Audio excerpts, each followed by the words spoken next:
Bonjour à tous, nous sommes très heureux de vous retrouver ici en direct depuis la homepage du Figaro.fr sur le plateau de Figaro TV pour cette nouvelle émission des clés de l'IMO, les clés de l'immobilier. Notre mission, c'est de vous rendre service à vous qui souhaitez acheter, vendre, investir, faire construire. Vous vous posez beaucoup de questions, et bien on est là pour ça, pour vous aider et pour éviter des pièges. Avec en plateau toujours un expert. Alors après les fondamentaux sur l'achat et la vente avec nos partenaires les notaires du Grand Paris, après l'international, après la construction de maisons individuelles, et bien aujourd'hui on va parler placement, on va parler Pinel, on va parler de Normandie, on va parler LMNP avec un spécialiste qu'on est très content d'avoir ici en plateau, c'est Philippe Crevel. Bonjour Philippe. Bonjour. Directeur du Cercle de l'Épargne. Quelques mots sur le Cercle de l'Épargne. Le Cercle de l'Épargne est un centre d'études et d'informations sur tout ce qui est épargne, retraite, prévoyance et également évidemment le patrimoine et les placements. Et les placements, merci à vous. Vous avez été très nombreux à nous poser des questions depuis qu'on a annoncé en début de semaine la venue de Philippe ici pour répondre à vos interrogations. L'investissement, le placement immobilier, c'est quelque chose qui en ce moment, avec toutes les incertitudes autour de la retraite, on n'arrête pas d'en parler. Le placement immobilier, c'est le premier placement des Français. C'est plus de 6 000 milliards d'euros de patrimoine. Et dans une période de taux d'intérêt très bas, évidemment que les Français misent beaucoup sur cette valeur dite refuge. Plus d'1 million de transactions en 2019. Donc on voit évidemment que c'est le placement numéro 1. Placement numéro 1, eh bien, question numéro 1. On est prêt Philippe ? On est prêt. Allez, on démarre. Question numéro 1, question de Damien. Comment vont évoluer les taux d'intérêt cette année en France ? Faut-il prendre en compte une possible répercussion de la politique monétaire américaine sur nos banques et des événements anxiogènes type coronavirus en Chine peuvent-ils impacter les marchés financiers ? Beaucoup de questions. Alors Damien, sur les taux d'intérêt, évidemment qu'on est aujourd'hui dans une période très particulière. On est dans un contexte de taux historiquement bas. La Banque Centrale Européenne s'est engagée à les maintenir au minimum pour 2 ans.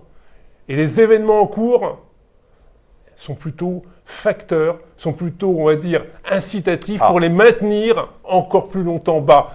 La crise sanitaire liée au virus, le coronavirus, logiquement, ça devrait avoir un impact encore plus important, car il y a une menace de ralentissement économique, un ralentissement des échanges entre les pays.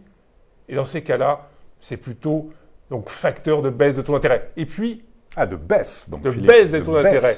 Et puis, quand il y a une période anxiogène, les investisseurs choisissent les valeurs sûres. Et ce sont les obligations d'État des pays les mieux notés. Il y a l'Allemagne, la Suisse, mais la France n'arrive pas très loin derrière. Et donc, de ce fait, on va avoir certes une baisse sur les valeurs actions, ça a déjà commencé, et en contrepartie, une baisse des taux d'intérêt parce que tout le monde va vouloir acheter des obligations d'État. Donc, pas de surchauffe aussi possible sur les marchés financiers, de panique ou non, pas de... Je ne pense pas qu'on arrive donc à un moment donné une crise systémique qui aboutisse à une envolée des taux. Je pense au contraire qu'on va rester dans ce tunnel de taux bas. Et que d'ailleurs l'État français s'est remis à emprunter en taux négatif fin janvier. Donc on est plutôt dans un contexte aujourd'hui d'effritement des taux. Et on rappelle qu'on est à 1,13% en moyenne, toute durée confondue. On peut emprunter à taux fixe à 0,85 sur 15 ans, 1,05 sur 20 ans et 1,30% sur 25 ans. Évidemment, là, ce sont des moyennes. Si vous avez un bon profil, des bonnes capacités d'épargne, aussi la banque peut prêter à des taux encore plus intéressants. Je crois que l'année dernière, la moitié des emprunts à taux fixe ont été réalisés à moins de 1% quasiment. Donc voilà, c'est effectivement à prendre en compte, du jamais vu. Et donc ça devrait continuer comme ça. Sur 2020, il y a guère de doute sur le sujet. Par contre, on peut rajouter, attention, bien sûr, les taux sont bas, les taux d'intérêt sont bas, mais bien avoir en tête aussi de prendre l'ensemble du crédit, l'assurance emprunteur, attention, les garanties, les dossiers. Les frais, etc. Évidemment, il faut bien que les banquiers gagnent un peu d'argent quand même. Voilà, question suivante, question d'Élie. Je souhaite acheter un appartement à Reims. quel est votre avis sur cette ville? Alors, Reims. Alors, Elie, Reims connaît une évolution assez contrastée au niveau de l'immobilier. On va dire que c'est une ville qui connaît des phases de hausse, suivies par, quand ça a un peu trop augmenté, des petites ruptures. Parce qu'à la fois, Reims, c'est une ville qui a un avantage énorme. C'est moins d'une heure de Paris. C'est 45-47 minutes de Paris avec le TGV. 1h40 par la 4 et 45 minutes par le TGV. Voilà. Oui, ouais. Et d'autre part, il y a une ville étudiante importante, il y a quelques activités économiques, mais pas très diversifiées, donc c'est un peu sa faiblesse. Et puis il y a le côté qu'elle est un peu aspirée justement par Paris. Et donc ça joue là un peu contre les prix immobiliers. Donc, et puis d'autre part, à Reims, en fonction des quartiers, il peut y avoir un écart de 1 à 3 sur les prix immobiliers. Donc évidemment, si on se trouve près de la gare, en centre-ville, là on a des prix qui sont plutôt, c'est vrai, élevés, et en hausse quand on se trouve en périphérie. En revanche, c'est un peu plus morne-pleine. Donc je dirais que c'est une ville de contraste, intéressante, où il y a de belles opérations à faire, mais attention justement à ne pas acheter en haut à un moment donné où ça augmente assez rapidement, et puis de bien choisir son bien. Oui, parce qu'on peut le dire et rappeler effectivement que Reims fait partie de ces villes où on peut devenir propriétaire pour moins de 2 000 € par mètre carré en moyenne. Bien sûr, c'est une moyenne. Philippe a raison de le dire, en fonction des quartiers. On peut passer du simple au double, mais c'est quand même une moyenne. Donc, oui, en centre-ville, on est plutôt proche de 4 000 absolument, que de 2 000. Voilà.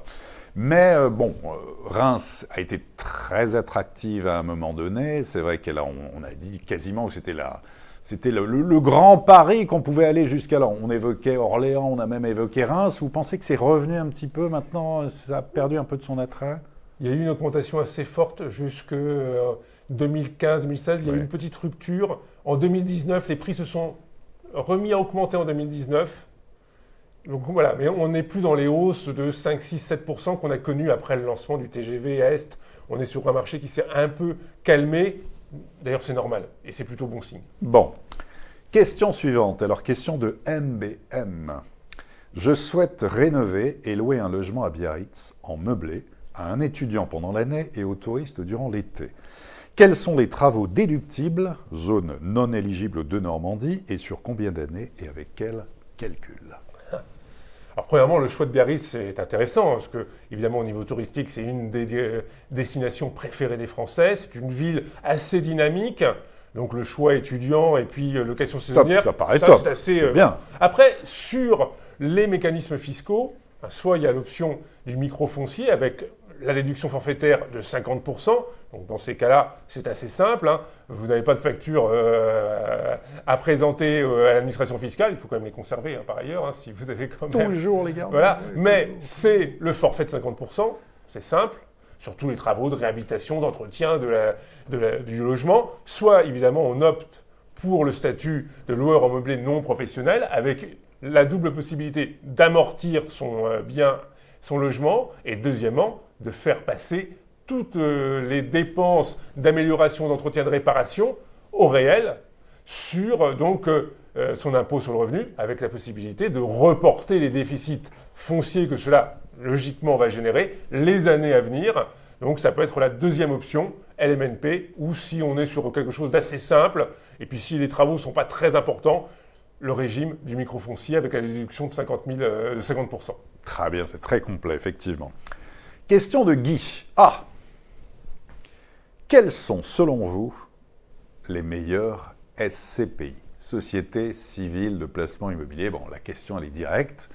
Bon, on a déjà rappelé un petit peu le mécanisme. Là, on est dans la pierre-papier, on peut miser initialement 1 000 à 2 000 €, on n'a pas la contrainte de la gestion locative, on est plutôt sur du long terme. Alors, SCPI. Alors, les SCPI, c'est vrai que c'est aujourd'hui un placement qui est en vogue du fait des rendements qui peuvent être en moyenne qui sont de 4,5%, mais qui peuvent monter, 4,5, ouais. Qui peuvent monter jusqu'à 7 ou 7,5% sur les très bonnes SCPI. Les SCPI, comme ça a été dit, c'est du pierre-papier, c'est donc une part d'une société qui va placer l'argent récolté sur des biens immobiliers, logements, bureaux, commerces, entrepôts, et donc sont les revenus qui sont de deux natures, les loyers, et puis les plus-values éventuelles au moment des reventes, qui permettent de nourrir le rendement de la SCPI.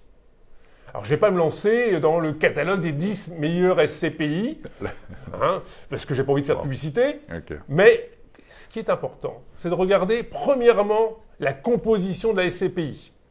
Est-ce qu'il y a beaucoup de logements, des bureaux, du commerce et d'autre part, quels sont les lieux, les villes, les régions où les achats ont été faits? Conseil, il faut mieux un petit peu diversifier, mais pas trop de logements, parce qu'aujourd'hui, c'est une rentabilité inférieure. Pourquoi pas? Oui, pour la rentabilité, faire attention. La rentabilité. Deuxièmement, privilégier les SCPI qui investissent dans le cœur des agglomérations ou en première couronne. En périphérie, ça devient un peu plus difficile. Et puis, s'il y a une trop grande diversification sur des villes de taille moyenne, attention, ça peut peser sur la rentabilité. Diversification également internationale, ça c'est un peu la mode de ces dernières années. Il faut du Paris, mais il faut également du Berlin, il faut également du Milan, il faut les très grandes villes, capitales économiques des différents pays pour limiter les risques. D'autre part, il faut regarder la gestion, la rentabilité passée, le taux d'occupation, c'est important. Si évidemment il y a beaucoup de vacances dans les locaux, ça va immédiatement peser sur la rentabilité de la SCPI. Il faut également regarder si donc ces SCPI ont été investis sur des immeubles neufs, anciens, s'il y a des réhabilitations à faire. Donc là, il ne faut pas engager son argent de manière un peu comme si on allait donc mettre de l'argent sur le livret A. Il faut vraiment regarder sa SCPI. Et puis, il y a un point d'attention évidemment très fort, ce sont les frais que demandent les gestionnaires de SCPI, qui peuvent aller jusqu'à une année de rendement, donc 4,5%, voire parfois au-delà. Et donc évidemment, dans ces cas, c'est un placement long. On ne va pas récupérer sa mise au bout d'1 an ou 2 ans. Il faut jouer sur au minimum 4-5 ans pour avoir un retour sur investissement. Aujourd'hui, se développent des SCPI sur Internet sans frais. Je dis oui, évidemment, alors, c'est alléchant. Que ça vaut, ça c'est alléchant. Oui, mais après, ce qui compte, c'est la rentabilité net. Et de voir si, évidemment, on vous dit vous ne payez pas de frais et si vous regardez que la rentabilité de votre placement, il va être de 3,5%. In fine, vous pouvez perdre de l'argent sur une période de 5, 6 ou 7 ans. Il faut bien regarder. Ça, il faut y aller avec prudence alors, effectivement. Il y a des très bonnes SCPI sur Internet avec pas de frais. Et il faut regarder avec tous les critères que j'ai indiqués. Il faut évidemment avoir une vision complète de ces SCPI. Très bien. Question suivante. Alors, question de Isa. Vu la flambée des prix de l'immobilier et la fiscalité très pénalisante en France, nous dit Isa, comment espérer une rentabilité aux alentours de 4 à 5% net de charges et d'impôts? Je ne peux pas emprunter car je n'ai pas de revenu d'activité. J'ai besoin de m'en constituer un revenu complémentaire à la retraite que j'espère pouvoir toucher dans 5 ans tout en augmentant la valeur patrimoniale de mon épargne investie dans le moyen terme. Bon, alors, Isa est ambitieuse. Oui, bon. Isa est ambitieuse. Isa, ouais. Elle a raison. Elle veut du 4 à 5% Elle net. veut. Alors. Net, sans les impôts ou avec les impôts. Déjà, après impôts, ça va être un peu difficile. Mais bon. Alors, on va partir. Les SCPI, les sociétés civiles de placement immobilier, peuvent offrir des rendements en moyenne de 4,5%. On peut aller au-delà. Bon, il faut quand même payer les impôts derrière. Ouais. C'est l'impôt sur le revenu. Oui, mais elle dit sur 5 ans. Sur 5 ans, il n'y a pas de garantie, évidemment, que ce soit 4,5% sur 5 ans, hein, évidemment. Après, ça, SCPI, ça permet, néanmoins, surtout qu'elle a indiqué qu'elle ne voulait pas emprunter d'argent. Ouais. Donc, de ce fait, pour faire un achat immobilier important, ça va être un peu plus difficile. Donc, les SCPI où on peut mettre 1 000, 2 000, 3 000 euros, ça constitue aujourd'hui la réponse, on va dire, numéro 1 pour ISA, pour valoriser donc son capital. Crowdfunding, non? Crowdfunding, alors ça, c'est vrai qu'il y a une mode aujourd'hui du crowdfunding en matière de promotion immobilière. Je mets en fait un ticket sur des plateformes de promotion immobilière et je suis remboursé au fur et à mesure que le programme se vend avec des taux de rendement qui peuvent être intéressants. Là, évidemment, il faut faire très attention à la qualité donc, de celui qui organise la promotion immobilière. Parce qu'évidemment, il peut y avoir des ratés, des délais très longs dans la vente des logements. Donc là, et puis d'autre part, il faut voir si ce sont des logements de qualité qui permettent évidemment d'avoir une rentabilité du prêt qu'on fait, parce qu'il y a quand même souvent un lien entre le montant des ventes et les prêts. Mais c'est vrai que c'est une possibilité. C'est un peu plus risqué que les SCPI. Parce que souvent, on entendait un crowdfunding, c'est du 8-10%. Bon. Ça peut être du 8 et 10%, mais il faut regarder, il peut y avoir quelques petits sinistres. Bon. Question suivante. Question de Chris. Je dois acheter un bien comptant. Est-ce intéressant d'être en LMNP? Loueur en meublé non professionnel. Le recours au statut de LMNP peut être tout à fait judicieux en achetant en comptant. Qu'est-ce que permet le LMNP? C'est l'amortissement de son bien. Et donc, si on le loue, c'est la possibilité de faire passer en déduction fiscale sur 25 ans 90% du montant de son bien immobilier. Donc évidemment qu'on va dégager un déficit, on ne va pas payer d'impôts sur les revenus fonciers. Donc évidemment que c'est intéressant, acheter comptant, il n'y a pas les charges d'intérêt, mais il reste quand même à déduire le montant du capital. Très bien. Question de Félix. Quelles sont les villes de la région parisienne les plus rentables pour effectuer un placement de Normandie? Et merci de justifier votre choix. Alors déjà, le dispositif de Normandie permet de bénéficier d'un régime avec réduction d'impôts en cas d'acquisition de logements dans des centres-villes en difficulté.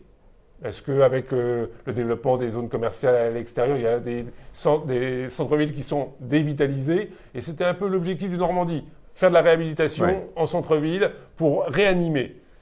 Il y a 244 villes qui sont concernées par le de Normandie. Juste, on rappelle 2 minutes le principe. Vous achetez un bien ancien que vous mettez en location, vous effectuez des travaux, il faut qu'il y ait au moins 25% de travaux, et en contrepartie, vous avez droit à une réduction d'impôt. C'est un peu comme le Pinel, mais là, c'est pour l'ancien. Mais toutes les villes ne sont pas éligibles, c'est-à-dire qu'on ne peut pas faire de Normandie, par exemple, à Paris. Donc Philippe, effectivement, a raison de préciser, ce sont 222 villes, cœurs de ville qui sont concernés, sachant et en rappelant que cette année, ça change un petit peu, c'est plus intéressant et plus lisible, c'est-à-dire que ça concerne la ville dans son ensemble. Avant, c'était le quartier. Un quartier ou une rue qui était un peu compliqué. Donc, ça concerne la ville dans son ensemble. Alors, sur la question sur la région parisienne, il n'y a pas énormément de villes qui sont aujourd'hui labellisées de Normandie. On va les trouver soit dans le nord de Paris, soit dans l'ouest, il y en a quelques-unes dans l'est. Dans les villes intéressantes, il y a Rambouillet, il y a Meaux, il y a Poissy, à mon sens, qui sont des villes intéressantes. Pourquoi? Parce que ce sont des villes qui ont une vraie image historique, pour Rambouillet en particulier, des villes qui peuvent être impactées par le Grand Paris, c'est le cas de Poissy. Une ville comme Meaux, qui est une ville qui est à la fois donc aux portes en fait de la campagne de l'Île-de-France, mais bien reliée à Paris, qui a une propre vie dans une région, en Seine-et-Marne, qui se développe avec Disney, Euro Disney en particulier. Et donc, il y a là-dessus la possibilité d'avoir, on va dire, un marché locatif dynamique. Ce qui est important dans le cadre de ces opérations, c'est évidemment que son appartement, son logement, sa maison ne soit pas vide. Il faut que, évidemment, il y ait un locataire. Et c'est vraiment le point à regarder. Est-ce que le marché sur la ville en question est capable d'avoir un marché locatif dynamique? C'est le cas sans nul doute à Poissy, parce qu'on est bien relié à Paris, on le saura mieux encore demain. C'est le cas à Meaux, parce qu'il y a quand même une activité économique. Rambouillet, je dirais que là, il y a une valeur historique de la ville. On se trouve dans un cadre assez protégé, avec la forêt. Donc ça attire quand même pas mal de Parisiens qui souhaitent avoir une vie un petit peu plus rurale qu'au cœur des grandes agglomérations, Paris et celles qui se trouvent autour. Très bien, donc oui. 22 villes en Ile-de-France, on ne va pas toutes les citer, mais effectivement, Corbeil-Essonnes, Évry, Fontainebleau, Melun, Les Mureaux, Limay, Poissy, Rambouillet, Sartrouville. Donc le top 3 de Philippe. Donc j'ai dit Rambouillet, Poissy et Meaux. Rambouillet, Poissy et Meaux, voilà des idées de Philippe, des conseils pour investir en de Normandie dans l'ancien. Il faut qu'il y ait au moins 25% de travaux. Et là aussi, c'est beaucoup plus lisible cette année. On peut, tout ce qui améliore à la fois la performance énergétique du logement, mais aussi des travaux, aménagement des combles, changement de chaudière, etc., etc. Tout cela est beaucoup plus lisible que la première version du dispositif l'an dernier. Et là, toute la ville est concernée. C'est un modèle qui se veut, en tout cas, gagnant-gagnant. Vous faites une bonne action, vous permettez à un ménage d'aménager, de vivre, d'habiter.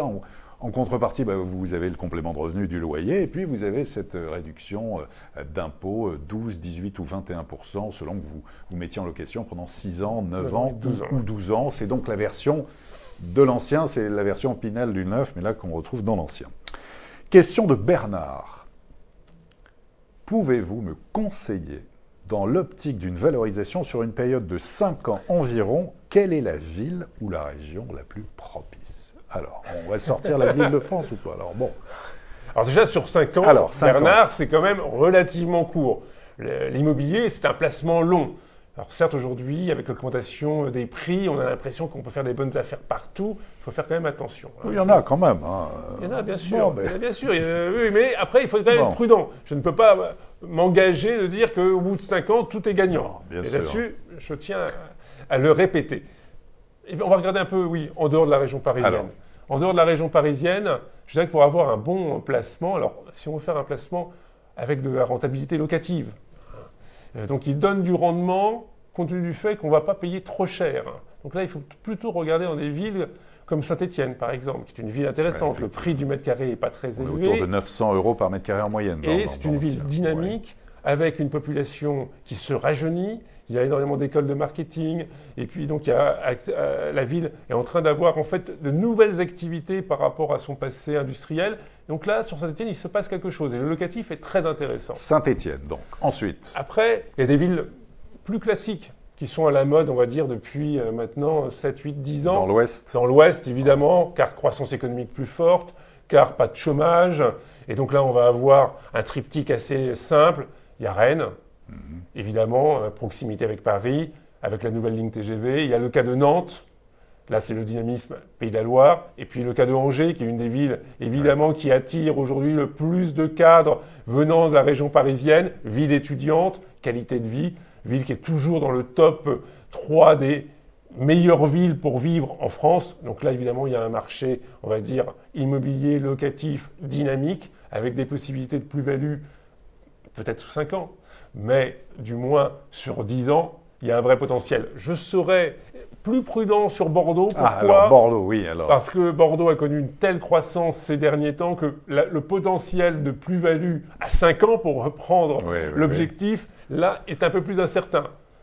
Toulouse, en revanche, demeure une ville intéressante, car là, il y a le cœur, évidemment, d'Airbus. Les carnets de commandes sont pleins. Certes, avec le virus en Chine, ça pourrait un peu pénaliser l'industrie aéronautique, mais sur moyen et long terme, et sur 5 ans, non. Et donc Toulouse demeure évidemment, on va dire, une métropole extrêmement dynamique et avec des possibilités de gains potentiels élevés dans les prochaines années. Eh ben, on est entièrement d'accord. Et puis je rajouterai une qui est un peu délaissée comme ça, mais qui est assez intéressante, avec des prix immobiliers plus faibles, c'est Dijon. Dijon est une ville intéressante parce que, pareil, il y a beaucoup d'écoles, beaucoup d'étudiants. C'est la ville de Bourgogne, donc un peu traditionnelle, mais il y a un marché qui commence un petit peu à frémir, parce que Lyon devient très cher, et donc il y a un petit peu un report sur Dijon. Donc c'est quelque chose à regarder. Bon, on est entièrement d'accord, hein, Philippe, puisque Figaro Immobilier, nous avions, comme chaque année, sorti un palmarès des villes où investir. Toulouse arrivait en première position, alors suivi Lyon-Nantes. Lyon et Nantes, présents. Bordeaux dégringolait en raison, effectivement, Philippe, la flambée des prix qu'il y a eu à Bordeaux. Et on avait dans le top 10 la ville de Dijon, effectivement. Donc on est absolument d'accord là-dessus. En tout cas, Toulouse, effectivement, est un très bon choix. Toulouse qui a un potentiel là-dessus qui est énorme. Et les villes de l'Ouest, bien sûr, Nantes et Rennes, à surveiller de très près. Question de Jean. Après 9 ans de gestion en Censi-Bouvard, que faire de mon EHPAD ? Vendre à prix réduit car il n'y a pas de possibilité de défiscalisation ni d'amortissement du bien, ou conserver en gestion microfoncier malgré la baisse inéluctable du loyer. Alors c'est un peu technique, on va décrypter. Donc, dispositif Censi-Bouvard qui permet donc de bénéficier d'une réduction d'impôt, c'est le mécanisme du Pinel adapté donc à tout ce qui est construction d'établissements pour personnes âgées dépendantes. Il y a également le même dispositif pour les étudiants, on va dire, aux deux extrémités de la vie. Et donc, ce dispositif de déduction fiscale, évidemment, permet d'acquérir un bien, un logement, à des conditions intéressantes. Se pose la problématique de la revente, parce qu'il y a de nouveaux programmes qui, évidemment, arrivent sur le marché. Donc, les clients potentiels vont privilégier les logements avec déduction fiscale par rapport à des logements plus anciens qui ne bénéficient plus, évidemment, de la déduction fiscale. Donc, évidemment, c'est la problématique de ce type de placement. Mais évidemment, il y a eu l'avantage fiscal qu'on a intégré pendant la période. Le deuxième point, c'est les loyers. Alors, il indique que les loyers vont baisser dans les prochains mois ou dans les prochaines années. Là, je dirais que ce n'est pas automatique. Il y a la possibilité de maintenir son loyer. Il y a une demande. Oui, j'en dis ça comme si c'était inéluctable. Non. Il y a une demande qui va augmenter pour les EHPAD du fait du vieillissement de la population. Donc, on devrait avoir des augmentations de tarifs. Le risque, évidemment, c'est des mesures administratives visant à plafonner les prix des EHPAD. Et je pense que c'était la référence qu'il y avait derrière. Et donc, c'est vrai que c'est un marché qui est un peu compliqué. Je dois l'avouer. Moi, je serais plutôt dans l'idée de conserver. De conserver et de faire jouer, soit sur le microfoncier avec la déduction pour charge en 50%, d'essayer d'améliorer que son appartement, son logement soit évidemment toujours aux normes. Je ne sais pas si c'est dans le cadre d'un établissement, on va dire, structuré ou pas, que ça a été donc acheté. A priori, je pense que oui. Mais donc, il y a la possibilité de faire passer les charges, voire, pourquoi pas, opter pour le LMNP, le cas échéant. En tout cas, Jean, donc le conseil de Philippe, c'est plutôt de conserver. Je conserverai. Très bien. Question de Gabi. J'ai un petit logement non meublé que je loue et je suis au régime du microfoncier. Avec la réforme que le gouvernement s'apprête à mettre en œuvre concernant l'immobilier locatif, à quoi peut-on s'attendre? Quelles sont vos recommandations? Alors Gabi, il n'y a pas de réforme prévue sur la fiscalité foncière, sur les revenus fonciers. Il y a des réformes concernant la copropriété, il y a des réformes concernant donc la construction, mais pour le moment, le gouvernement n'a rien annoncé visant à changer la fiscalité applicable aux investissements locatifs. Il y a eu donc le changement du régime de Normandie, mais on va dire que c'était des adaptations. Donc je ne sais pas à quoi vous faites référence en la matière. Concernant votre location donc, en microfoncier, vous bénéficiez de la déduction fiscale de 50% pour les charges déductibles. Logiquement, sur un appartement de taille moyenne, ça permet de faire passer quand même énormément de travaux en déduction. Donc il faut plutôt rassurer Gabi, il n'y a pas en tout cas de réforme à attendre. Il n'y a pas de réforme et donc je pense que son statut est le bon. Bon, ben voilà Gabi, très bien. Question de Marmax. Investir, oui, mais comment être garanti de son placement, c'est-à-dire sans risque de perdre, et quelle est la bonne durée? Dès qu'il y a placement, il y a prise de risque. Ben oui. Il n'y a pas de placement sans risque. Il n'y a pas de miracle dans le... Alors, certains disent le livret A, mais enfin, tant que l'État le garantit. L'immobilier, il n'y a pas de garantie en capital de l'immobilier. Je rappelle toujours qu'entre 93 et 97, en Ile-de-France et à Paris, les prix de l'immobilier ont baissé de 50%. Depuis, ils ont largement compensé la perte qui avait été enregistrée à l'époque. Ça a doublé depuis le début du siècle. Donc, pas de garantie en capital sur l'immobilier, quel que soit le type de placement qui vous serait proposé ici ou là. Après, l'immobilier est une valeur dite refuge qui permet, sur très longue période, en règle générale, de maintenir son capital, mais ça n'empêche pas qu'il y ait des aléas et des accidents de route de temps en temps. Oui, et puis rappeler les fondamentaux quand on investit évidemment dans l'immobilier. Bien sûr, l'emplacement, évidemment, se rendre sur place, étudier le marché locatif à la loupe, parce qu'effectivement, et Philippe l'évoquait tout à l'heure, si c'est pour se retrouver ne pas avoir de locataire derrière, vous perdez tout l'avantage fiscal, ça n'a aucun intérêt. C'est vraiment aussi mener une stratégie, une enquête véritablement. Là, dans le cadre d'un investissement locatif classique, on va dire que vous n'achetez pas un produit, vous achetez un logement, donc aussi comme si vous deviez vous y sentir bien. Et idéalement, peut-être d'être sur place, de vivre sur place, ou au moins d'avoir un correspondant et ne pas, comme ça, investir dans le locatif à distance sans connaître ni la ville ni personne. Évidemment, il faut évidemment aller sur place et connaître le bien. Il faut sortir des clichés. Se dire, j'achète par exemple dans le 6e arrondissement, là je suis certain qu'il y aura toujours quelqu'un pour me le louer, qu'il y aura le prix vont augmenter sans fin, etc. Ce n'est pas forcément faux. Mais en revanche, la rentabilité de votre investissement va être très faible. Car les prix sont tellement élevés, les loyers, comme vous le savez, sont encadrés maintenant. Ouais. Et donc votre rentabilité nette, après impôt, après charge, vous allez être près de 1% sur des investissements à Paris. Si vous achetez dans des villes, soit en agglomération parisienne, où il y a des affaires avec le Grand Paris, mais également dans des grandes métropoles, vous pouvez aller sur des rentabilités bien plus importantes, 3-4% dans certains cas, certes, c'est un peu plus variable sur les prix sur le temps, mais ce qui compte quand même, c'est la rentabilité, c'est le revenu que vous allez dégager sur votre investissement locatif, car sinon vous allez devoir payer les impôts, les charges, parce qu'un immeuble, il faut l'entretenir. Ce n'est pas comme une action qu'on a mis dans son compte titre, il faut que ça s'entretient. Il y aura donc des travaux à faire, quoi qu'il arrive. Et donc il vaut mieux qu'il y ait une rentabilité que d'avoir la garantie d'un capital qui augmente, mais sans rentabilité.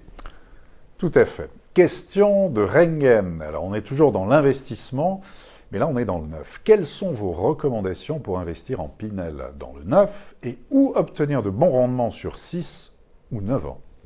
Donc le Pinel, c'est la possibilité donc d'obtenir une réduction d'impôt dont le taux varie en fonction de la durée de location, 6, 9 ou 12 ans, dans la limite d'une enveloppe de 300 000 €. C'est un produit qui a du succès donc, très fort, en France. Je dis qu'il faut faire toujours attention. Quand il y a niche fiscale, il y a des conditions donc de loyer, conditions de ressources pour les locataires. Et puis, tout Pinel n'est pas forcément une bonne affaire. Ce qui ne veut pas dire que tout Pinel est une mauvaise affaire. Premièrement, qu'est-ce qu'il faut regarder? Il faut regarder la ville. Est-ce que c'est une ville dynamique ou pas? Est-ce que c'est une ville où il y a une forte demande en location? Parce que s'il y a plein de logements vacants, ça ne va pas aider pour la rentabilité du Pinel. Deuxièmement, il faut regarder le quartier. Parce qu'il y a des quartiers où il n'y a que du Pinel. Donc là, il y a une énorme concurrence entre ceux qui ont investi en Pinel. Il risque d'y avoir des logements vacants. Il faut regarder également les qualités de vie, c'est-à-dire transport, services, commerce.